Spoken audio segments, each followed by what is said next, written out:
Welcome to Sales Development Secrets. I'm Steve. Joining me today is Zach Davis. Zach leads the Western Hemisphere for Unispace, the largest design build firm in the world. He's built and fixed sales teams at Upflex, WeWork, among others. And today he runs, I believe, a 15-person team out of New York, and his reps are doing about 200 dials a day. Most SaaS teams we know brag about hitting that across the whole team, and his reps are doing that individually. So Zach, welcome to the show. Thanks, Steve. Happy to be here. Looking forward to diving in with you, and very proud of what we've built and are continuing to build at Unispace.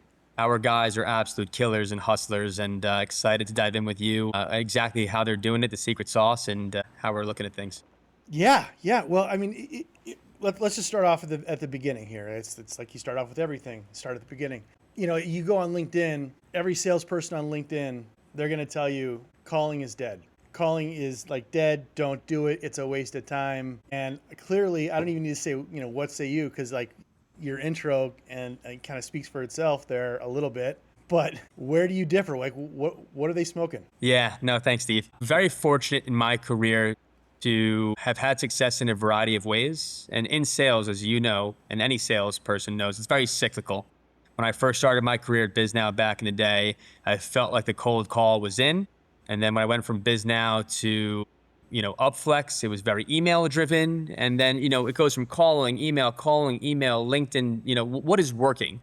And in 2026, very proud to report that the cold call is back, but a different type of cold call, almost a warm call in a variety of ways. The first way is with technology these days, getting the right zip codes and area codes on the phone to make sure that you're calling locally. So when my dudes are calling over in EMEA to folks in New York, having a 212 or even a 201 if it's New Jersey, the right area code when that call comes in to seem more familiar and more hyper local. That's You've seen that work? You've seen that work? Because I was part of the company who kind of like pioneered that technology, right? And what we found was it became so prevalent, everybody was using it, that if they saw calls come in on their area code that they didn't know, they're okay, I know what this is. And so but like you said, everything's cyclical. So just because that's what we saw, 3 years ago, doesn't mean like it's not, the thing. Totally. So look, when I get a +67 or a +44, and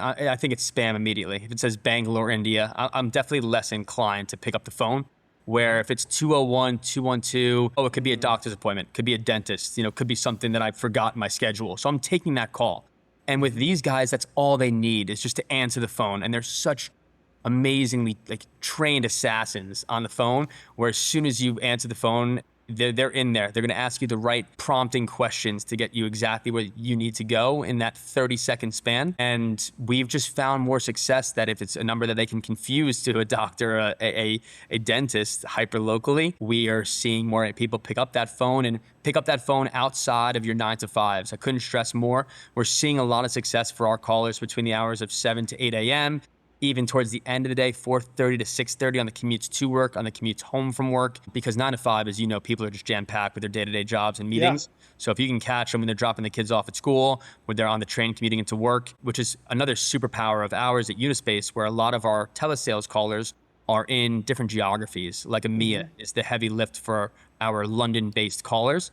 So it's actually really great for them if they start calling at noon their time, that's 7 a.m. in New York. So catching the folks at the right time, using the right technology to kind of hide where they're calling from is why we're seeing such great results.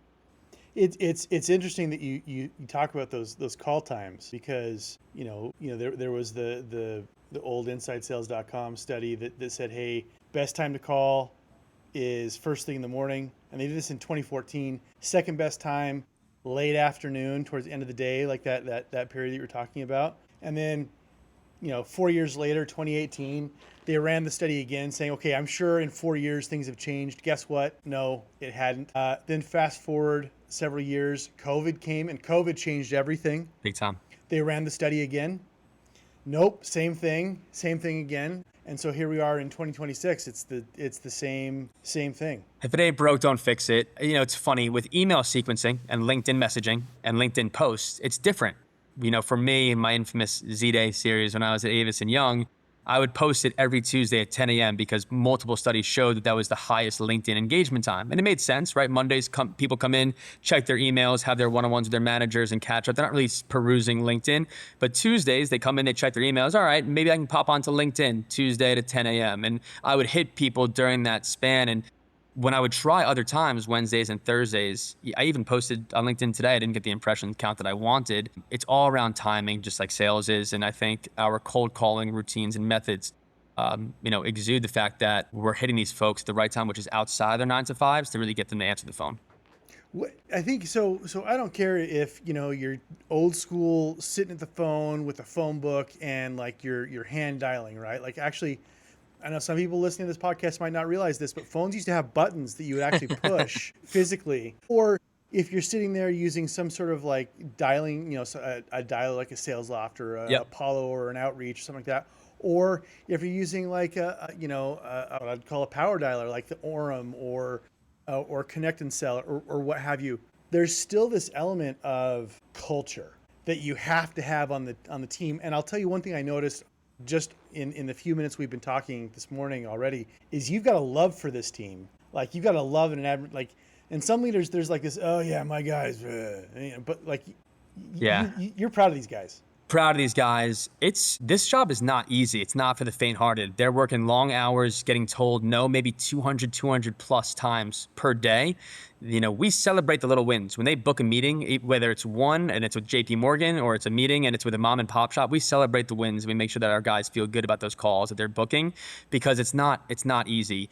What we've done, my team and I that have hired a bunch of these individuals across inside sales and outside sales, one of the things that we look for is ego. We have no room for it. We check ego at the door. We make the calls. We are collaborating as a team. And what we've done really well, as we're such a global firm and our telesales callers are based out of the UK, is every morning when my New York team comes into our New York office, they zoom in their telesales caller who's booking meetings on behalf of the New York outside sales reps so that they feel collaborative. Right, who are we going after today? Why are we going after them? What did you go after yesterday? Did you get any wins? Oh, I booked you on this call, outside sales team. How did that go? And where does that progress? And what we've done really well at Unispace is we've aligned incentives financially of our telesales and inside sales folks with our outside salespeople. So they see a piece of the commission, our outside salespeople see a piece of the commission, and we're winning as a team and we're losing as a team from inception on that first initial phone call. When our construction and design folks get involved to either win and pitch the business or lose, there's so much skin in the game for everyone as a team, and we've really done a great job of propping up the entire sales team, the design team, the delivery team to work together. And we look for that in the interview process of, can you check ego? Do you have determination? Do you care more than the competition? And do you care about what we're building here and rebuilding at Unispace?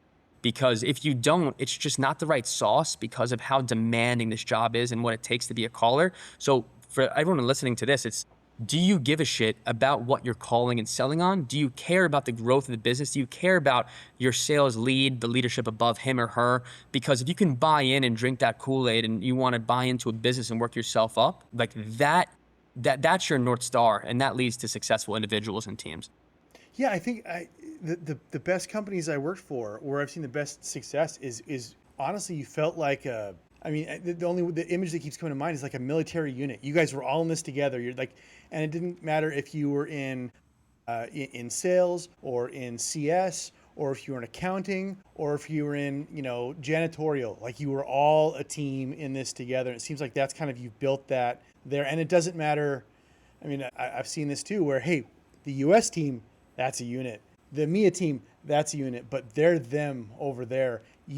I love the idea of having that call, across the pond call every day, just bringing everybody together. Yeah. There. Steve, in my sales experience, what I've seen kill companies and sales teams is silos, right? When we operate in silos, we don't share leads, we don't share information, we don't, losing lessons, winning lessons, and why we've had successes and not.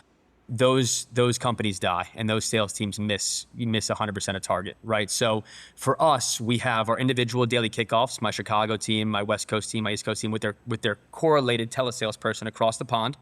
And then from there, bi-weekly, twice a week, we have our full sales team calls together so that we can understand with full visibility into who's calling what and why. And that, if a global brand like Kirkland Ellis, for example, a law firm, are we targeting them in Chicago? Are we targeting them in New York? Why is that? And who has the strongest relationship, or who is the best cold caller to be calling these individuals? As it's so important to line up personalities, maybe even genders, right? Maybe a woman head of real estate likes to deal with a woman sales rep, and that's totally fine. And people have their preferences, but we need to do our due diligence to set our sales people up for success. So it's as much as the preparation as it is the execution. And to have that, you cannot have silos. You have to share your best and brightest information around each pursuit.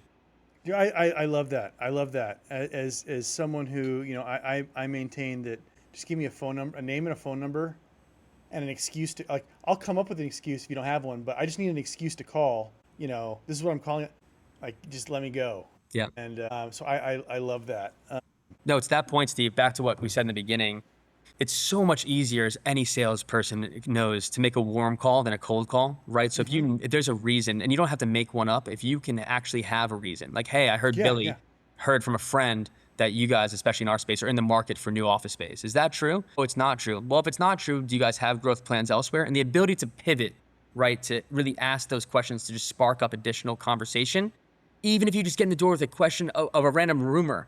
But if you have something tangible to go off of, and again, goes back to de-siloing and lead sharing as much information as possible from like-minded sectors. Like, hey, if I'm calling, for example, FanDuel, right? And I reference something that has happened in the market with DraftKings, just like-minded, thoughts and facts leading into a cold call that can help you perk somebody's interest in the first 10 seconds. That's what makes or breaks the initial conversation. And that can lead in my business to a $100 million transaction just by doing the right due diligence on a random website 10 minutes before calling that person. It can make or break. I love that because, we hear personalization and, this is the example I love to give, but the whole like, hey, you went to this school and your mascot was this, therefore, you must have this trait.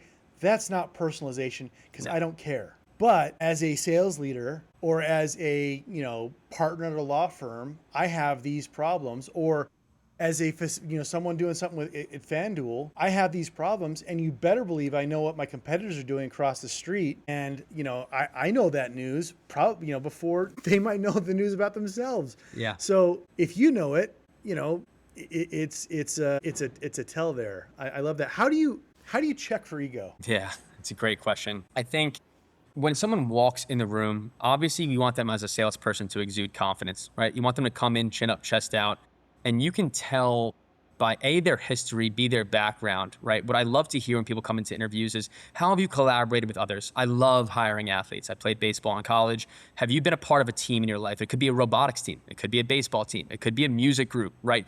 Show me an example or two of synergies where you've had success working with others. And we definitely vet that in the interview process, even outside the workplace, right? I don't want to hear about your KPIs as a sales rep at another company, right? I can always check that and I can do a background information. That's all great. Tell me about yourself. And when I ask that question, anyone that immediately comes back to me and just dives into their resume is not the right fit. So when people ask me, who is Zach Davis? I start with my values, right? I'm a family man. I have a bunch of siblings. I love to travel. And the reason why I love to travel is, X, Y, and Z. And I do my job to make the money so I can see the world with my best friends and my family. And like, to have that why and that North Star that makes Zach Zach. And in that answer, you can learn, okay, does this guy have ego? Why does he want to be here? And I think you can, if you're good at reading people, which top salespeople are, you can tell right away with how they go about answering who you are to see if there's ego or not. We also exhibit tests here at Unispace as they get further along the process. There's obviously there's a Thomas International test, your Myers-Squibb test, Myers-Briggs, all those different tests to understand personality traits. But at the end of the day, I go off gut when I hire. And like I said, when show me that you can act as a part of a team and not only be a part of a team, but lead that team to success. It's funny. I was up for an interview. I was interviewing with a gentleman one time who's a military interrogator and had taken part in the war on terror, as I later found out. So I can only imagine the conversations he had, and I'm interviewing with him. His first question for me, I thought it was just like a, hey, how's it going question, but I found out later, because I ended up working there, it's deadly serious. Yep. Tell me something cool about yourself. Yep. And I went into, well, here are my KPIs. He's like, I'm going to stop you right there. You're telling me what you think I want to hear. Tell me something cool about yourself. And I realize now after listening to you, and I've used that question in every interview I've ever asked, I've given since then, because I thought I did it because I was throwing them off a little bit. No, what you're doing is like, they're really proud to show off what they think you want to hear. You're saying, show me who you are. Yeah. And Yeah, and what is your why, right? Why do you want to be here? Why do you want to work 12-hour days, pounding the phones, getting told no, pretty much every at bat that you get? That sounds miserable, right? I almost try to dissuade the people, like, you really want this? Like, why? Why do you want this? And that goes back to what we were saying earlier. Like, I want this because Unispace is a growing business.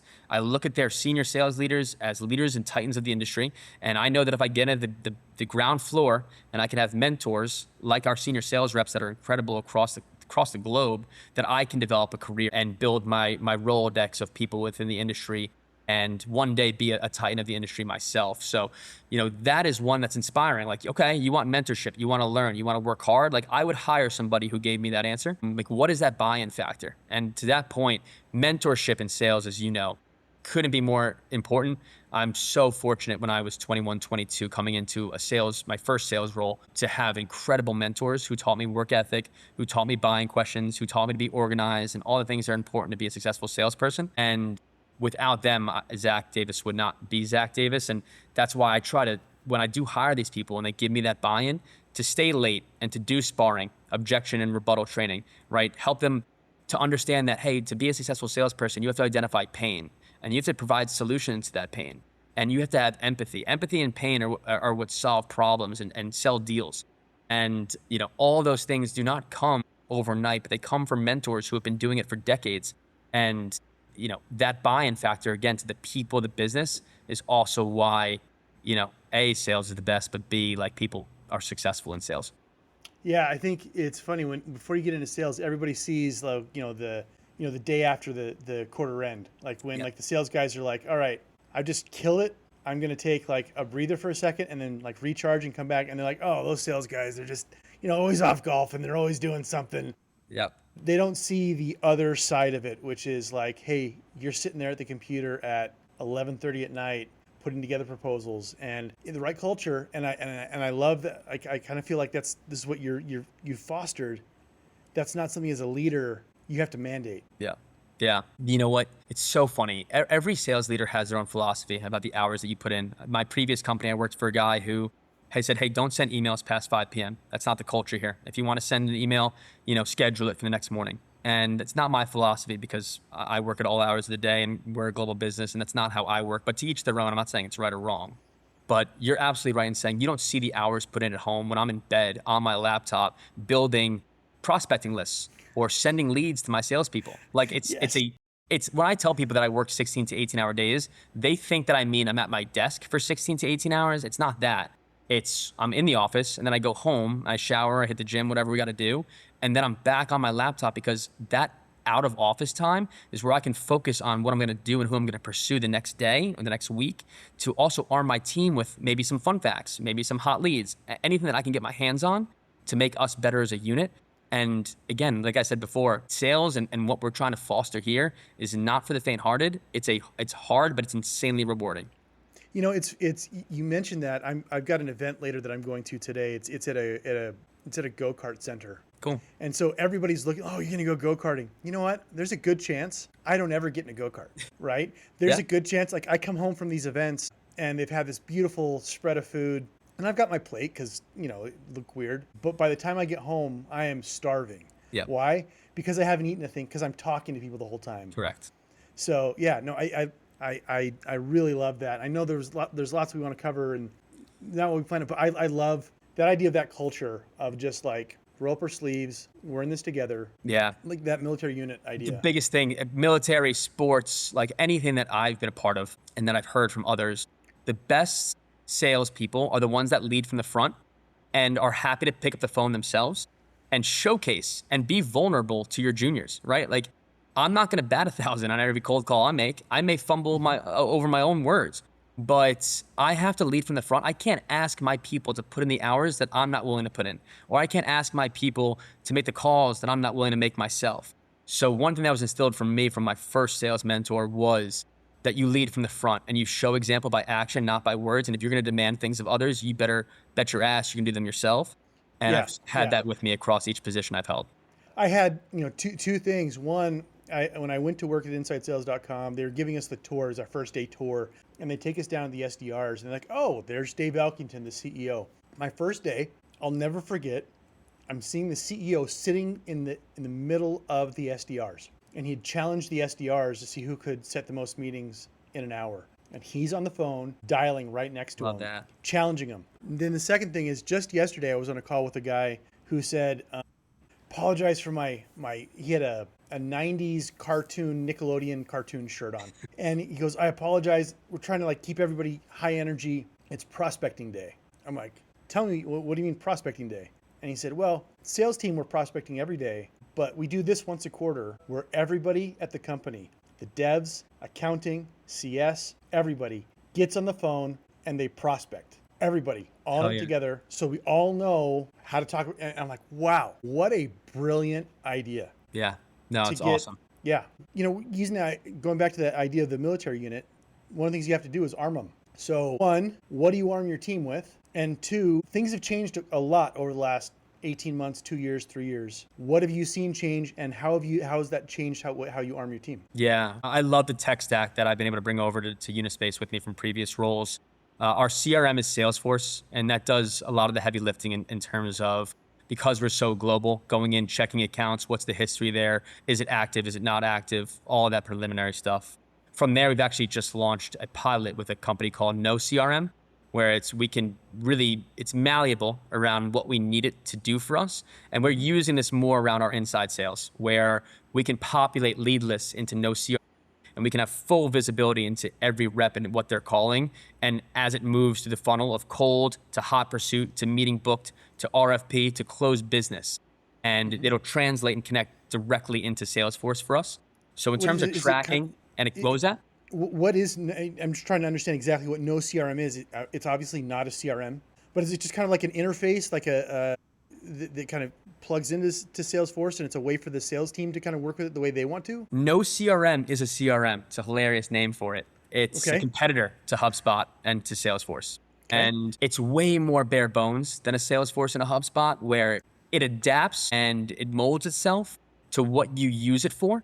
So if you just want it really for marketing and to track leads, you can do it that way. For us, we're using it as an inside sales, where it sets reminders, where if it's a cold lead, they said to get back to them in 3 weeks. It'll ping you first thing at 6 a.m. in your inbox. It connects to your inbox. It doesn't connect to Salesforce. So the one extra manual lift for us is that our reps are going to have to check, our outside sales reps are going to have to check No CRM to see if our inside sales reps are in contact with the firms they're trying to reach. And then they're going to have to check Salesforce to understand the company to company history, if we've ever dealt with them before, if there's an open opportunity. So it takes one additional manual step. But to be honest with you, Steve, our inside sales folks have been working out of Excel sheets that are color coded, and it's too archaic.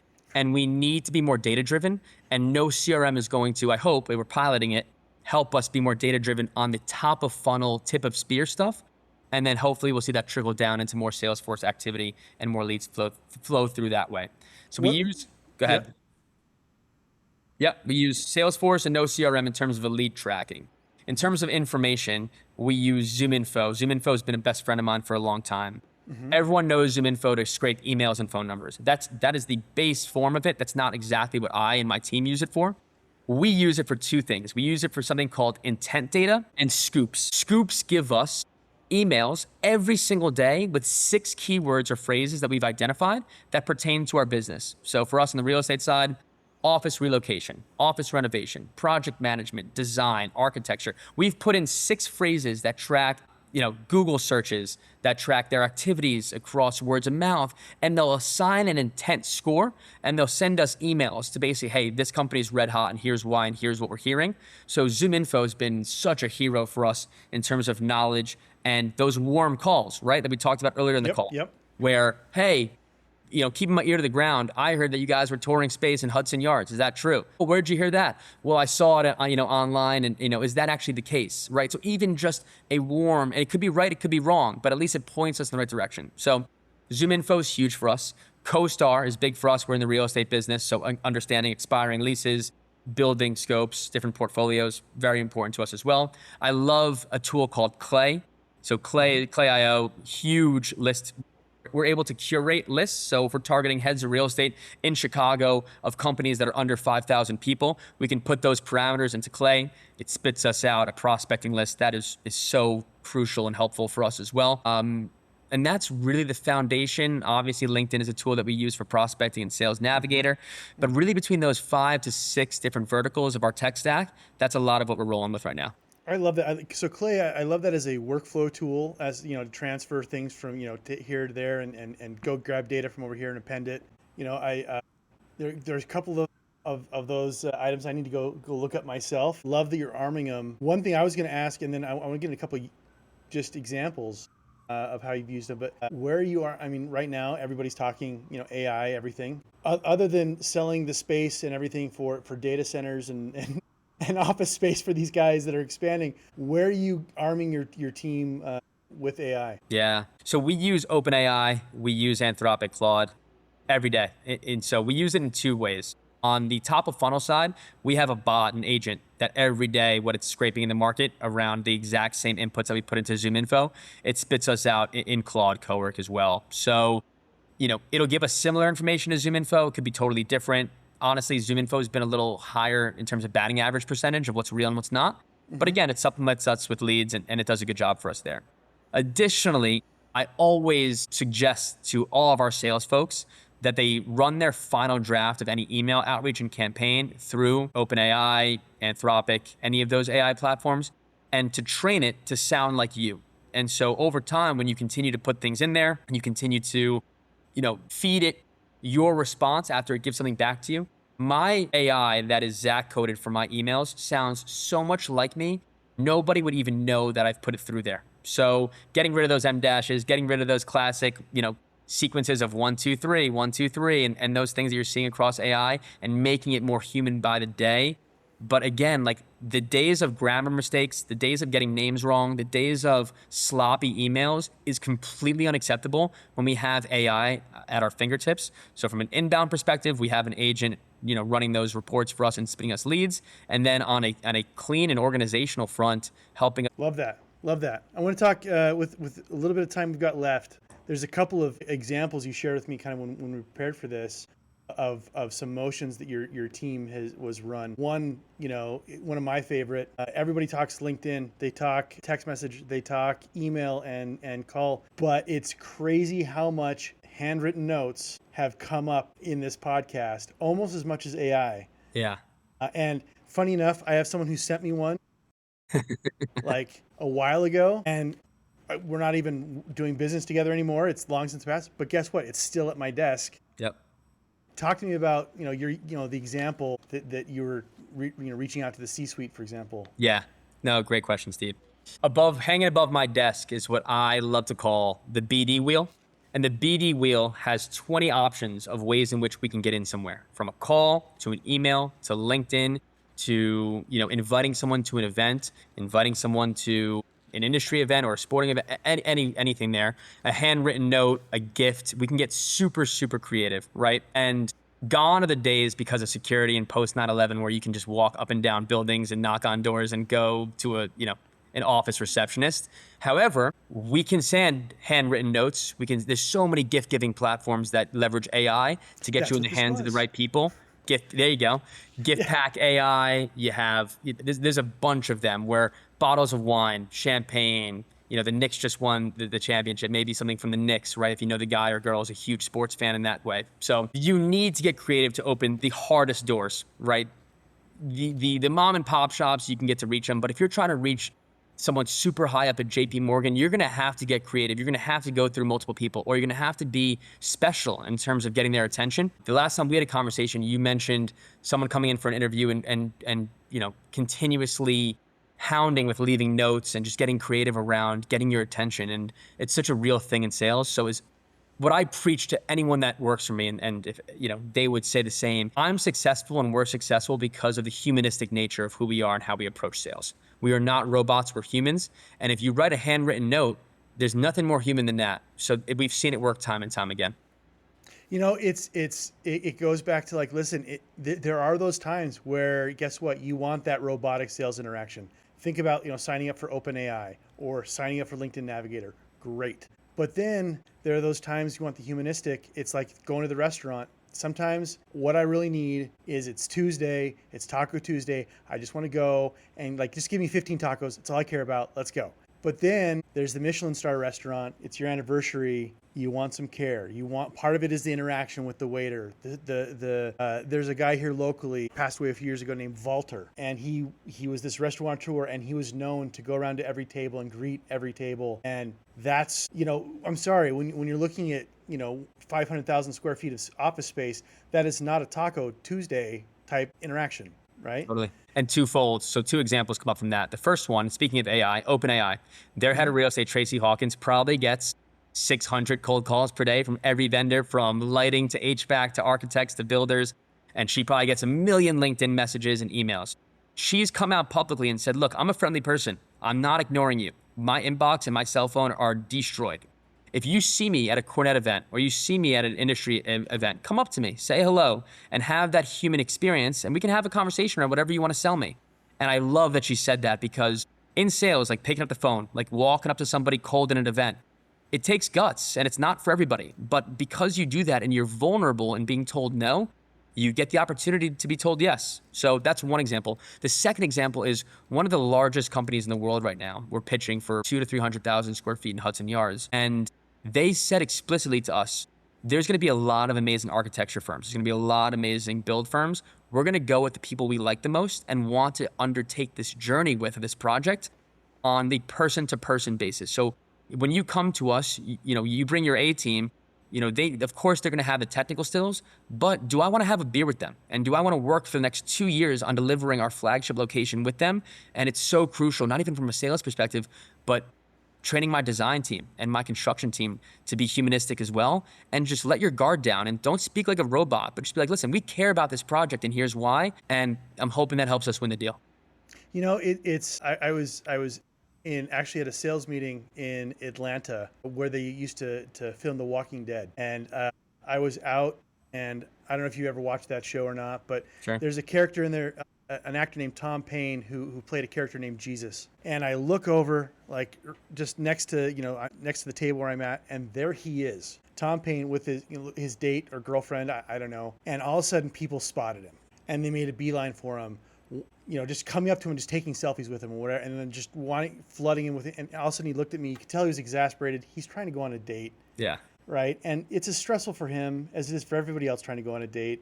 And he's like, do you want a selfie too? And I was like, listen, you're on a date. Please just, for me, enjoy your date. I love your work. Your character, Tom, is amazing. My son and I watch that show all the time together. And it stopped him for a second. And he came over to the table. He's like, wait a second, how old's your son? I'm like, oh, he's 15. He goes, you wouldn't believe how many parents tell me they watch the show with their 6-year-olds. And we had a conversation, and it was just people connecting. And whether you're sitting there selling to, I don't know, the 5th largest company in the world now as of last week, SpaceX, or if you're selling to, it's about people connecting. And I love that you've really honed in on that, even as something, like, well, I don't want to say even, but no matter what you're selling.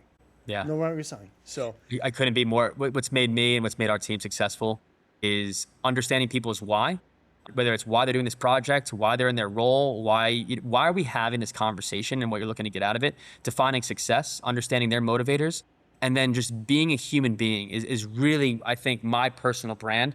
When we go into 30-minute intro calls, they're expecting a hard pitch. It's like, no, let's take a step back, right? You've been in this role for a couple of years. I'm sure you've seen some tumultuous times. Tell us about your journey, your experience, and how we can help and make it better. How can we be another tool in your toolkit to make you look like a rock star to your CFO so you can get promoted, right? And that's what people want. Yes. A lot of them at the end of the day is just Yes. They want to look good and they want to manage up and they want to be rock stars. How can we get you there? Instead of me saying, me, look at Unispace, look at what we're doing. It's like, no, let's talk about you and how we can position ourselves to support you. And it all comes back to giving a shit more than the competition, not about winning the deal, but giving a shit about who's across the table, the company that you're going to be working with, and partaking that journey for the next, whether it's a 9-month project, a 3-year project, and being around these folks every day. You're buying the person, you're not buying the company.